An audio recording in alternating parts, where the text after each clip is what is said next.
And because I was into drugs, I overdosed a lot, like maybe like 20 times. And I also tried to kill myself many times. So I was like in the hospital a lot. So I just went like back and forth everywhere. Get ready for the Truth Talk, where we tackle life's most pressing issues.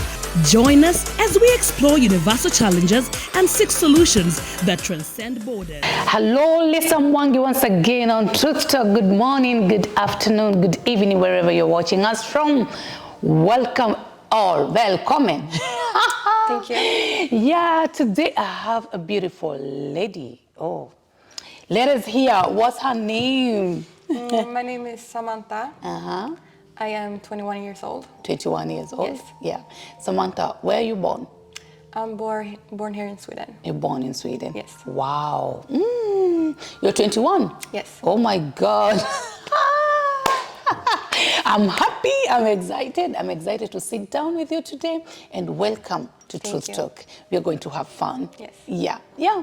So, how do you feel? How are you? I'm good, thank you. You're good? Yes. You're good. How is life treating you? Yeah, it's good. So, are you in school right now, or you're working? Yes, I'm gonna go to next year of Bible school. Bible school? Internship. Internship. You know. Ah, nice. Yes. Wow. Why did you decide to do Bible school? I prayed about it and it just felt right to do it and to learn more about God. Wow. Oh, nice. So do you have family? Do you have siblings, Samantha? I have one younger sister and two younger brothers. And two younger brothers. Yeah. Wow, nice. Ooh. Wow, okay.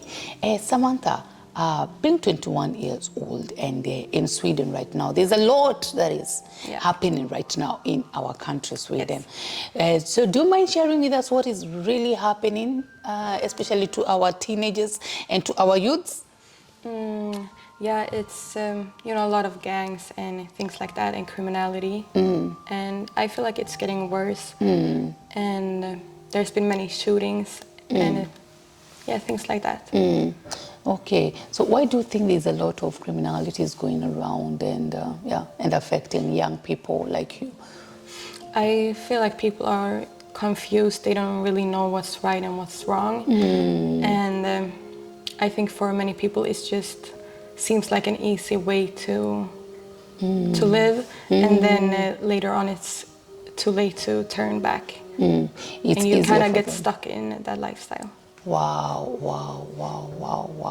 So what do you think we should do to end the criminality that is going on and to save the youths out there? What do you think we should do, Samantha? I think people need to hear that there is another life, a way to turn away from things like that, and that there's hope for everyone, no matter what you have done and what kind of life they have lived.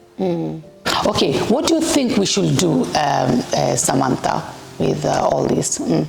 I think they need to hear that there is another way and you don't need to live that kind of lifestyle. Wow, that's nice. Okay, Samantha, I want us now to tell us your experience since childhood, how it has been for you. Do you mind sharing with us? Yes, so I was born here in Sweden, and I had, you can say, like a rough childhood, and so I love my parents very much, but they were like partying a lot and it was kind of, crazy. And so I got used to kind of the wrong things from when I was very young. Very young. And I saw like a lot of violence and things like that. So I think that's what kind of led me to go the wrong way and make bad decisions for myself. And so when I was 12 years old, I started doing drugs and... 12? Yes. Yeah. That was the first time I did drugs, and I had tried like drinking alcohol before that, so I became like addicted at the first time I tried it, and then I started doing drugs. But you tried it when you were 12? Drugs, yes, but I had been drinking before that. Yeah. And at home or? Yes, at home. Oh wow. And because I knew people that would give alcohol to me when I was just like a child. So do you remember exactly when you started like taking alcohol? When this is maybe sounds weird to some people, but when I was like a baby, people in my family, they would give it to me when I was like not even 1 year old. Wow. Yes, and they said that it was like an accident, but I don't know. So I think that's why I also started to become like addicted to things very early. And then I would ask, people like there were grown-ups around me when I was, I don't know, like 5 or 6 years old, and I tried, like, can I try to drink? And they would just give me. So, but then maybe I was like 10 or 11 when I started to drink on my own. On your own. Yes, and then when I was 12, I started doing drugs. Okay, let me get you back again, Samantha. And by the way, thank you for sharing this with us. You talked about your parents like exposing this kind of character to you.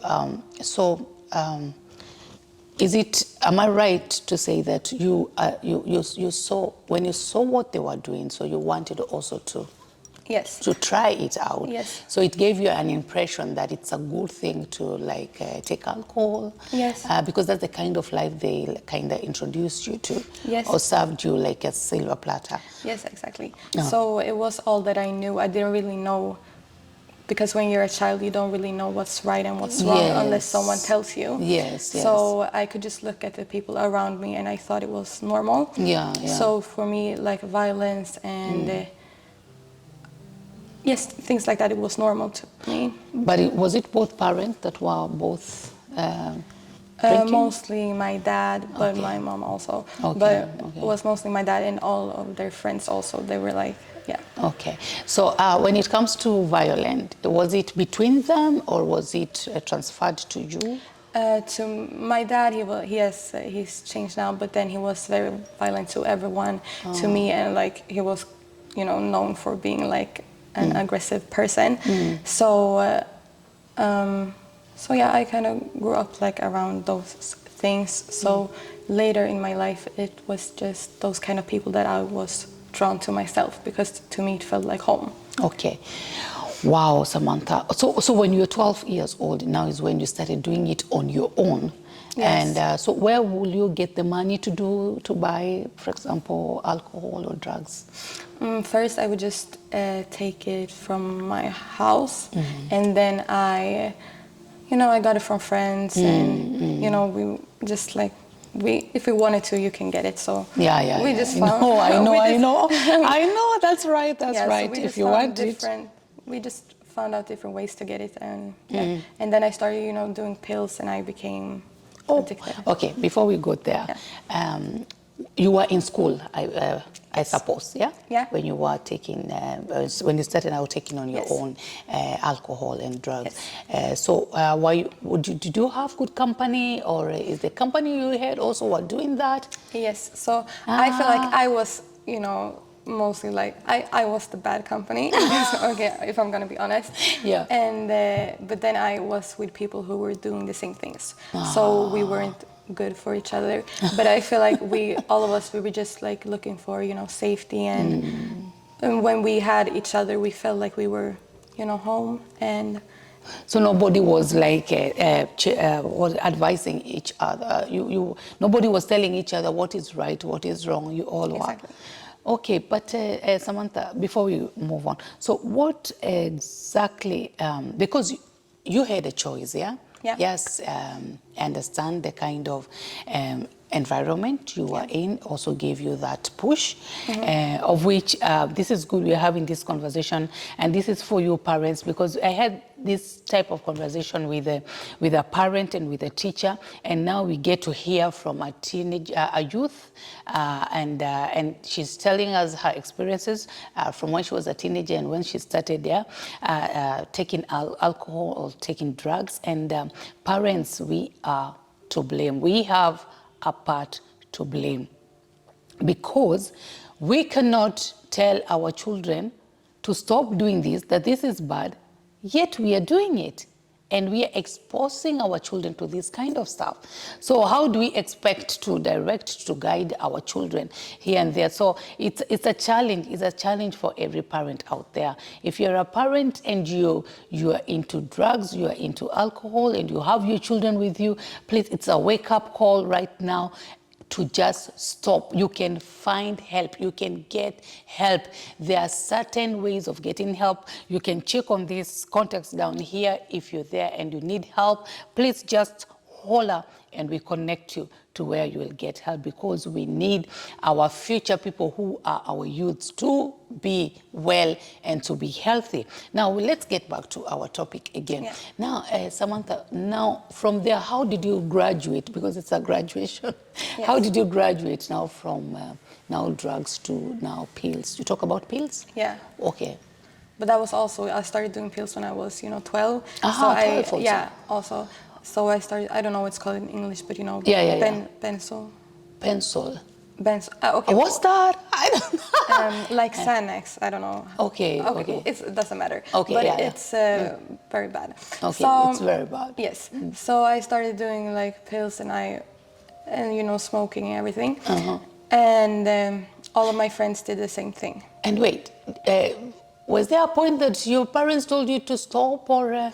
No, so during my life I have lived with my grandma also, and I had social services, because at my home it was many things happened that wasn't good. So, and I ran away a lot, and I lived with my grandma, and I lived in different places. So I moved a lot. Okay, you moved a lot. Okay. So how did they? Let's go back there. How did it make you feel anytime you take in alcohol, you take in the drugs? How did you feel? So why I even started doing that was because I felt very hopeless. I didn't think I would have like a good future, or I didn't really know that it was like a meaning with life. I didn't know a reason why I was even on this earth, and I didn't know, because no one had like told me and no one like showed me. I didn't really know what love was, because if my parents love me and they treat me like this, what is even love? So I had a lot of questions, and I just felt really hopeless. Yeah. I'm sorry for that. Sorry for feeling that. And wow. So what happened? Continue. Continue. What happened? So I think I became more like mentally ill, and I didn't really think I had a reason to live. But so I didn't really care if I lived or died, so I could just do whatever with my life. So that's when I got really even more out of control. So I started hanging out with more, criminal people, and I stopped going to school. Like how criminal? Can you please elaborate? Yeah. Like, people, very criminal people. Like, what were they doing? Selling drugs and things like that. So, and many of them are not alive today. So, it's wow. Yeah. So most of the people that I grew up with, you hang around. Yes, with. They are either like dead or they found God. So, yeah. Wow. So I want to ask you, how did you manage in school? How was it for you in school? In school, so I was very angry at everyone. I was fighting a lot, and the teachers didn't really know how to like handle me. So I stopped going to school. When I was in like 5th grade, I stopped going, and I just went sometimes. And they tried to put me in like a special school. And yes, I don't know, I didn't want to listen to anyone. And yes, and I got like different, I don't know, like treatments and like rehabs that they tried to put me on, but they couldn't really help me. So you've been to rehab? Yes. When did you go to rehab? I went to a lot when I was younger, and the social like services tried to put me on something, and the school also, and yes, nothing really worked. So, and because I was into drugs, I overdosed a lot, like maybe like 20 times. And I also tried to kill myself many times. So I was like in the hospital a lot. So I just went like back and forth everywhere. Okay, Samantha, let's go step by step a little bit, because I want my viewers to understand something here. So, were you the one who contacted the social services that you wanted out? You didn't want to leave home anymore? No, I don't remember how it started, because there was always like a lot of like problems. People involved, yeah. Yes, and around me, and also I had a lot of problems that I got myself into later. So yeah, in school too. Yes, in school, and you know, with my parents and just everything. So they contacted social services, and I don't remember how it happened, but I got like a lot of like reports, and also it's fine. I was arrested and things like that. So yeah. Okay, so when they arrested you, where did they take you? First, when I got arrested, I was under 15, so they just you don't get any punishment. You just get like a report. So, but when you joined with these criminals, were you also a criminal? I didn't really look at myself that way, but yes, I did a lot of things that wasn't good. But to me, it was normal, because everyone I knew did the same thing. So it wasn't like I'm gonna become a criminal. Yeah. Wow. Okay. So did it help when the social services took over? Did it help? Did you feel better? No. Wow. How did you feel? How was the situation after that? So I felt like nothing could help me, because everywhere that I went, they just told me like, we can help you. And so the feeling that I already felt like I was hopeless, so just that you were not wanted. Yes. So I just started feeling that even more. Yeah. And that's when I started acting out more and more, because I felt like no one can help me. There is no hope for me. And so yeah. That's what I was feeling. So, and my way of showing it was just I became angry at everything. Yeah, at everything. Yes. Wow. Okay, so when at this point did you now start feeling that you're mentally like really disturbed, and now you're even contemplating suicide? When were you suicidal? I think it started when I was really, really young. But when I was on drugs, I was feeling better for a moment, and then when like reality came back, it just got worse and worse. So I tried to kill myself many times. I don't remember exactly. What did you do the first time? I took too many pills, and I was going to like jump off a cliff, and then. So I was drinking, and I was taking like maybe like 20 or 30 pills, and when I was gonna like jump over the edge, someone found me there, and they pulled you out. Yes, and it was a girl that found me, and she like was holding me down to the ground so I couldn't jump, and then I went to the hospital and they treated me.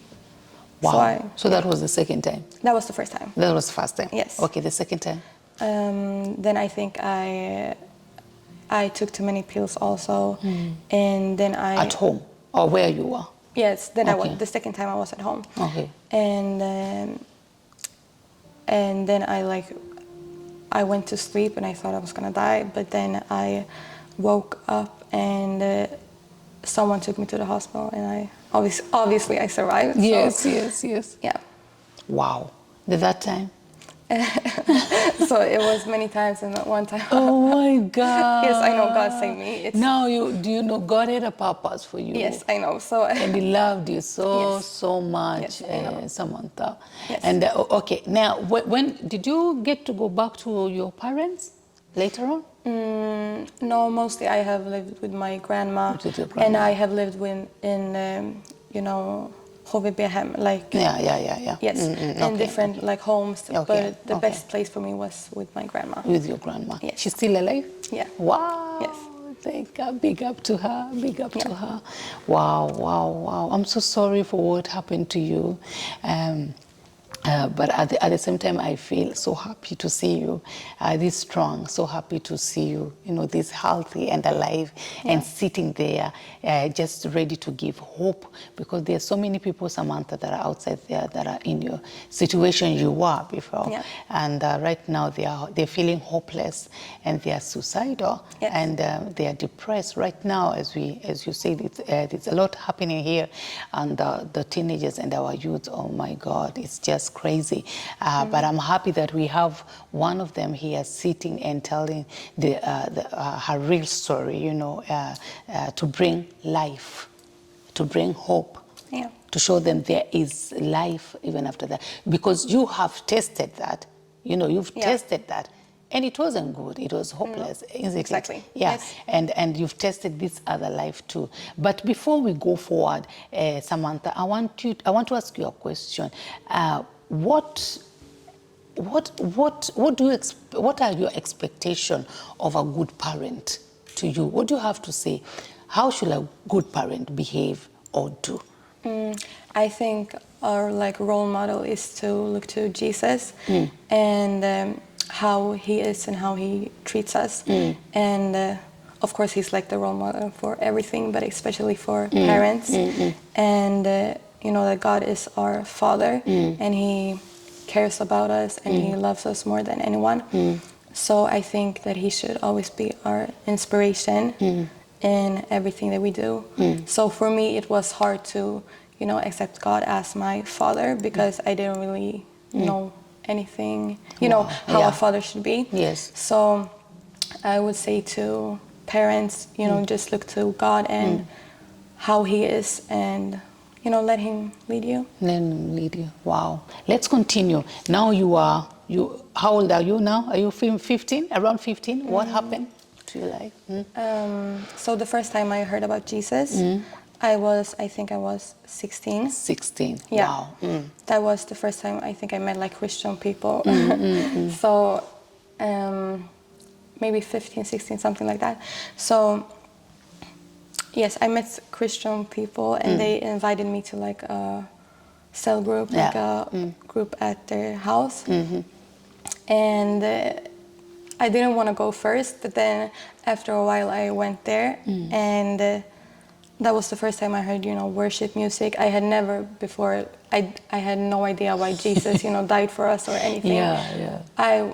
Sometimes I would think about God, but I just thought that if God exists, he wouldn't want anything to do with me. So I just didn't care, because I was like, God would never, want anything to do with me. I have done too many bad things. Yes. So I didn't even care anything about God. So that's why I didn't really want to go at first. But then I went there and I heard, worship music for the first time. And when I came there, I was still, I was high on drugs. But then when I heard worship music, I felt a peace that I had never felt before. And I was like, what is this feeling? What's happening to me? And it was the presence of God that affected me, even if I was, I was really crazy and I was high and everything, but I still felt the presence of Jesus. And that's when I knew that for the first time, this with God, it must be real. Yes. So, and then it was on Easter, actually, I went to this, cell group, and she talked about Jesus and why he died for us on the cross. And I had never before, heard the reason why he died. I knew I think I heard in school that Jesus died, but I didn't know that the reason. So she told me he died on the cross for you so that you could be forgiven because he loves you. And I was so shocked. For me, it was crazy to hear that, because I could never think that God would love me with everything that I had done wrong, and that I could be forgiven. So that's when something started, happening in my heart and on the inside of me, and I started going to church, and I would see how my life just started to change. And So for a couple months, I went like to church on Fridays, and then I went like parties afterwards. And then it's just, then it just started to feel wrong. Like I was like, what am I doing? Yeah. God, He has like a plan for my life. And you know, I started listening to the services, and I was like, what's? It was just something was happening to me. And I told all my friends, like, I think Jesus is real. So all of us went like maybe like 20 people together to church. And none of us had been to church before, so we all just went. And then I was like, this is real. I don't know what it is, but there is something. Yes. And after a while, I just decided to give my life to Jesus. Wow. And to, you know, give everything to Him. Wow. And it hasn't been easy, but you know, that's when I was clean from drugs. And yeah, you know, a new life for me, and just getting to know God more. Yes. It has transformed my life. Wow. So when exactly did you like stop doing drugs? Is when you gave your life to Jesus? Yeah. Okay, that is. So how many years back? maybe that was when I was like 17, 18, something like that. 70. So 3 years, you know, you are drugs free, Yes. alcohol free. Yeah. Wow, hallelujah. How do you feel? Because, you know, you've tested that kind of a life and it didn't satisfy you, isn't it? You are not satisfied. Yeah. Because, you know, that kind of life is like that. You will do all those kind of things. You think they are fun, but you don't get satisfied. So, and now when you are in Christ Jesus, how do you feel? What's the difference? Now I have peace, and before I used to feel like I would just like chase something that would make me feel better all the time. So I don't feel that anymore. I feel like I have, you know, peace within me, and I don't need to look for, you know, outward things to make me feel happy, or just to know that God loves me. It has changed me. It has changed, you know, the way I look at myself and the way I look at other people. And just the way that I look at life. And I am grateful that God has given me life and that I am alive. And yeah, you talked about before that you didn't feel loved, didn't feel worthy of living. Nothing like had a meaning, you know, nothing was making sense. So did you feel listened to by, for example, your parents or the elder people or the teachers in school while you talk or try to express yourself? Did you feel that they are listening to you? I think I didn't know that people cared about me. I had never like experienced that, so that's why I was so mad at everyone. You were so mad at everyone? Yes, I was mad, but on the inside I just wanted someone, you know, to love me and to, you know, listen to me. Yeah, so that is very sad to hear professionals saying that they can not help you, whereas they are professional. They should know how to help you, or rather try to help you. But I'm sorry about that. I'm sorry about that. And I'm happy to even sit with you here and, you know, and you having the confidence to talk about these things is, oh my God, you are going far, girl. Now, my dear, can you just, I want you to encourage some teenagers out there, encourage some youths out there, and tell them something. Tell them. Yes. Yeah. Okay. So if you're in the same situation as I was, maybe you feel hopeless and you're doing drugs just to like get through the day. And maybe people have told you that there is no hope for you, that they can't help you. I just want to say that it's not true. God helped me and He can help you also. You just need to trust in Jesus and that He loves you and that He has a plan for your life. And if you feel like you're worthless and that there's no reason to live, that is also not true. God has placed you on this earth for a reason and He has a purpose for your life. So don't give up, keep on fighting and get the help that you need. Wow. And yeah, there's hope for everyone. Wow, that's nice. And it's okay to speak out. To always speak out. Don't be quiet. There's help. There's help. If you're in that situation, please call these numbers below. And by the way, there's privacy and nobody will talk about you, but you will get help. We promise you. Yeah, now, After all this is said and done, have you encountered any obstacle, any challenge of the sort? Any temptation to go back? I mean, it's hard, but it has been worth it every time to choose to follow Jesus, because nothing in this world compares to Jesus and life with him. And of course, I have needed to like relearn so many things, just like how to, live a normal life. And it's hard to learn to live a life without drugs and without alcohol, and just, learn to live with your feelings. It can be hard, but it has 100% been worth it. Yeah, amen. Every time, and to not give up, and just to see everything that God has done in my life and in people around me. Wow. So, yeah. Wow. It's been worth it. Wow. Thank you so much. And Samantha, if at all a teenager out there or a youth out there is going through the same problem and they want to speak to you, are you accessible? Can they talk to you? Yes. My Instagram, should I say what? Yes. Samantha Lucia with 2 A's in the end. So you can text me on DM, write to me, and yeah. Amen. Wow. That is nice. Thank you so much, Samantha. Thank you. That was so brave of you. Like, you're very brave.